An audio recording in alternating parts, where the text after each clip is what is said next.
An Introduction to Language and Linguistics by Ralph W. Fasold is a comprehensive introductory coursebook that covers the fundamental concepts and theories of linguistics.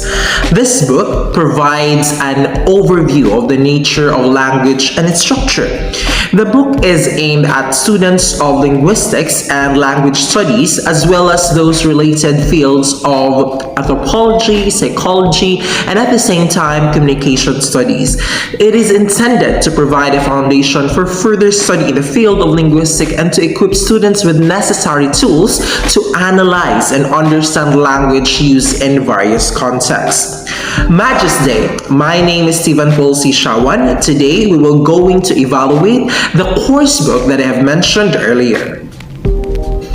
The first facet of validation that we're going to analyze is the psychological validity. This is where we analyze and ask, is a material learner centered? Does it provide autonomy and independence? Does it forward creativity, self-development, and cooperation? Let us now proceed to the learner-centered need aspect, which is the first part of the psychological validity.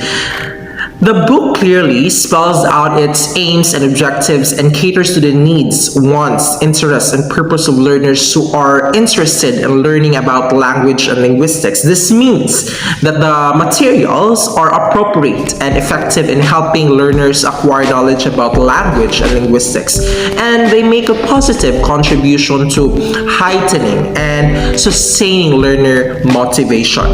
Now, let's proceed to the second part, which is the independence and autonomy. So in general, the book encourages independent language learning and provides learner with opportunities to guess, predict, discover, take risk, and try out several alternatives. This means that the materials allow learners to make choices that suit their linguistic level, preferred learning styles, for example, level of involvement in the text, for example, and the time available to them. This also means that the materials encourage learners to evaluate their struggles or their learning activities, for example, their strategies or content, for example, or allowing self-monitoring and feedback, and give opportunities for learners to discover their learning styles, their preferences, their study habits, and learning strategies at the end of the day.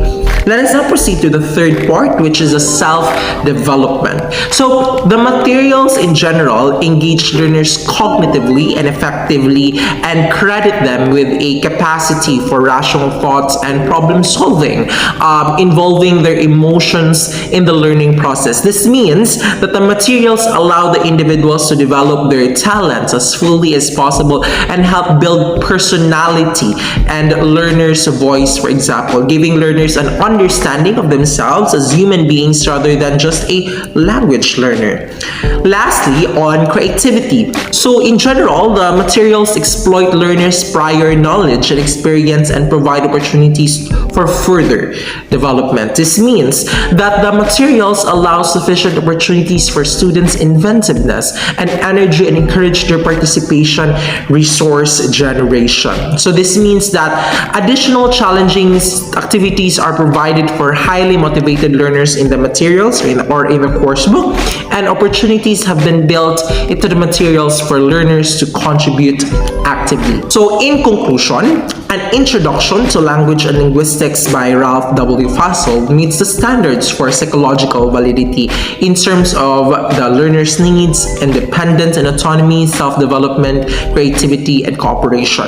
The book caters to the needs and interests of learners, encourage independent language learning where they are involved in thinking about the learning process, and allows for the development of creative and critical thinking skills, for example, among other things. Overall, the book provides effective and engaging materials for learners who are interested in language and linguistics.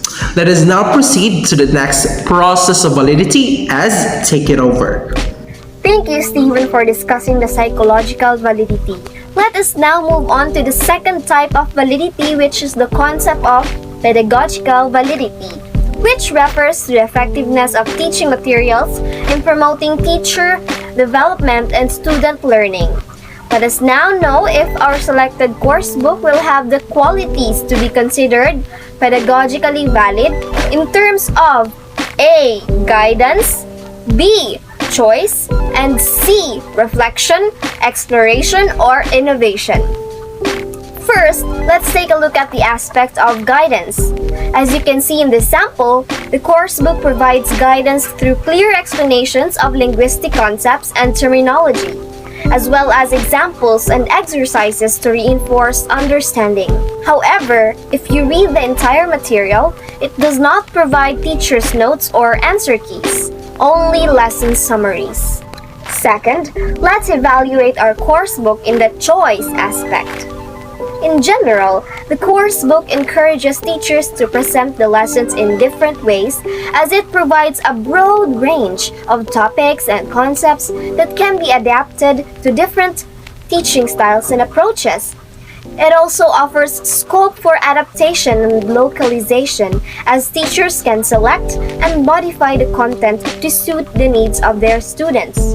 Third, the material fosters a sense of choice and control in teachers by providing them with a range of linguistic concepts and terminology to draw from in their teaching. Lastly, under the pedagogical validity, we have reflection, or exploration, or innovation. The course book encourages teachers' receptivity to innovation and experimentation by providing a comprehensive overview of the field that can be adapted to different teaching styles and approaches. Second, the course book encourages teacher creativity, imagination, and exploration by presenting linguistic concepts and terminology in a clear and accessible way. The material also helps to raise the teacher's critical consciousness by facilitating reflection about the materials themselves and the methods implicated in them. This course book, therefore, has the pedagogical validity. In conclusion, the course book gives important guidelines, options, and possibilities for thought, inquiry, and innovation, all of which are key in assisting instructors in delivering effective and interesting English language sessions. That would be all under pedagogical validity. Let us move on to our next topic, process and content validity, to be delivered by Mr. Rashid Arnado. Thank you, Ezra, for your fruitful discussion. I am Rashid Arnado. Now, moving on to the third and final type of validity in the material evaluation pitch, which is the process and content validity.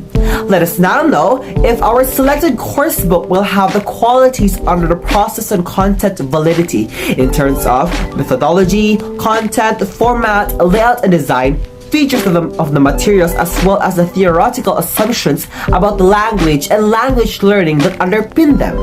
Now, process and content validity relates to how these views are incorporated into the assignments and activities. This is true because the students must complete, as well as the nature of these assignments and other activities in terms of their sufficiency, accessibility, and of course, appropriateness. Now, let us move forward with the qualities and aspects of coursebook, evidently providing guidance through concise explanations of linguistic concepts and terminology. Of course, as well as an example and exercises to reinforce understanding. Even though here we have 14 qualities, there are only 3 aspects that the book has provided. These are, firstly, methodology. It can allow the students to understand the meaning of sentences and text in order to manipulate forms. Another one is content, wherein the materials here offers a rich, varied, and understandable input to facilitate both unconscious and conscious attention to linguistic and pragmatic features of the text. Lastly, we have appropriateness. The level, intended audience, the language use, and conceptual level are all clearly stated. It is also pitched as the appropriate maturity and, of course, conceptual level. In conclusion, coursebook evaluation is not a simple exercise, and depending on its goal and the context of use. This means that the book is also an acknowledgement that there may be a fine line between efforts to give teachers a sense of confidence, security, guidance, and efforts to suppress the teacher's innate desire to find original and clever solution, and of course, creativity. And that would be all. Thank you.